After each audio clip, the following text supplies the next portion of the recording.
Hi, good afternoon, folks. In this video, we're going to take a look at waivers and maybe just explain it a little better for some of those folks out there that just don't understand it exactly. Coming up.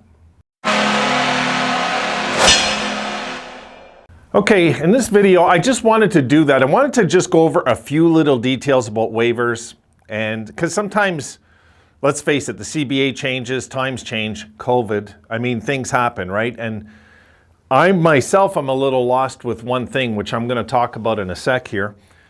But I have some clips I wanted to go over with you guys, very brief clips. And this way, maybe for those that don't understand the way the waivers process works, this might clear up a few questions you have on some of the issues. This isn't a complete, say, tutorial on it, but this is the basic questions that one might have, okay? So let's take a look at this. Okay, there you see it. It says who has to go through waivers. Basically, this is how it works if we're going to put a player on waivers. It says a player's waiver status is based on a combination of the age in which he signed his first NHL contract, the number of games played after the contract was signed, and years in the league. Also, waiver eligibility is different for skaters and goalies. But here's the key right here. For the most part, the earlier a player signed his first contract, the longer he is exempt from waivers.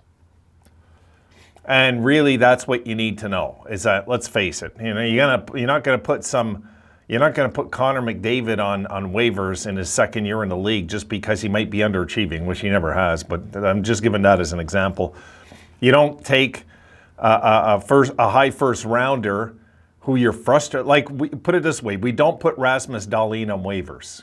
You know, that's a perfect example, actually, for us, looking at it that way, because we're frustrated and we expected more and we expected, it's when a player, you're kind of losing hope and at the same time, you're not too sure which way to go with this guy because you're spending a lot on him, which is why, because of the Matt Murray thing, and as I'm filming this, I don't think we're looking at Matt Murray, but I'll tell you why I was frustrated after, and I could have been wrong, not because I want to get him, but because of, it's coming up. It'll make sense in a sec why.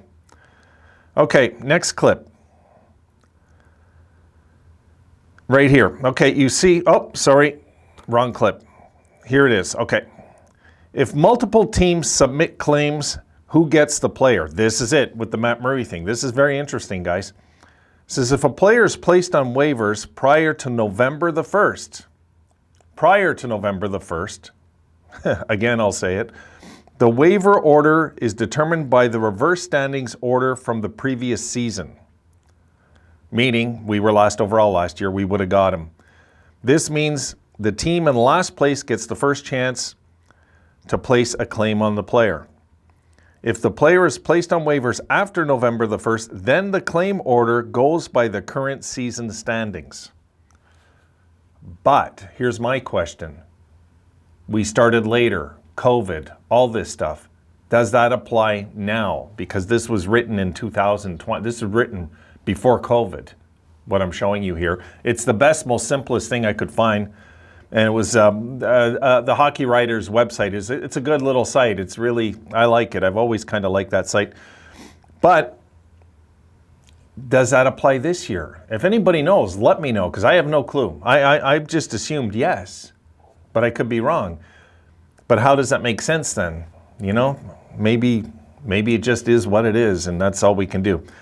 Okay, so it looks like officially, if we were going to go by the official status, no, we don't get first dibs. So Adams might have had his eye on him and it never happened and it couldn't happen and somebody else picks him up. I don't know what's going to happen there. We'll see. It's I believe it's till noon, right? And right now it's 11:30, so I don't even know what's happening with it today. I just know nothing's happened so far. I could be wrong. Could be 5 p.m. I don't know. All right, here we go. Next one.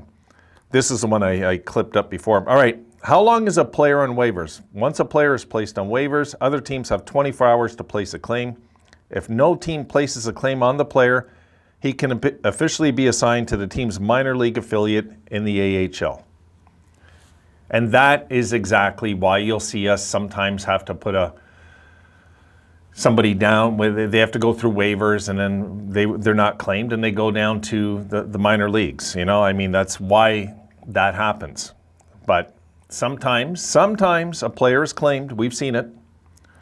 Okay, next clip. I'm going through these fast because I want to make this a quickie.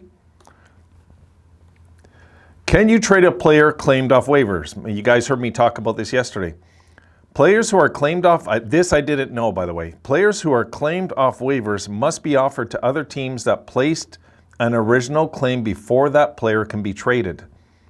For example, if a player is placed on waivers and 3 teams placed a claim on him, the team lowest in the, it says standards, I guess I meant standings, get first dibs. If they decide to trade the player, he would have to be passed by on the other 2 teams. If a team places a claim, he'd be theirs. If not, he can then be traded. So there it is. I just assumed that, you know, this is why I read up on it, because I just wanted to. I seen the video got a lot of attention, so I'm going to go, and I plan to answer all my things, guys. I haven't even looked at my notes yet, so if any of you have pointed something like this out or asked me about it, sorry, I haven't read the notes yet. I have to go in there. I was 2 sheets to the wind yesterday, the way I felt. So if let's say we go by last year's rules. Let's say it is still eligible. I'm thinking maybe it's December the 1st. I'm thinking. I don't know.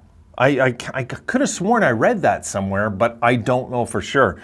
But let's say, we'll just say it is, okay? Let's say it's December the 1st, and the Sabres had first dibs on Matt Murray, and we took him, and then we wanted to trade him.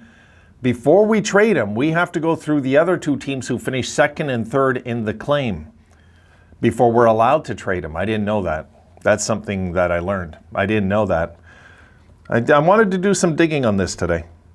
Now, I want to go to unconditional waivers, okay, and give you guys an example that you can relate to, because this is important too. People say, well, what's unconditional waivers? Well, I'm going to show you here. All right, look at the clip here. We're going to use Zach Bogosian. I thought it was kind of cool. It was a Buffalo Sabre that was used as the example there, of course, and being a Sabres fan. Now, Zach Bogosian, February 14th, 2020. This is when, okay, at first, this is before unconditional waivers. While under contract, the Buffalo Sabres placed Bogosian on waivers. The next day, after 24 hours, no team placed a claim on Bogosian, so he was eligible to be assigned to the team's AHL affiliate, the Rochester Americans. The Sabres assigned him there.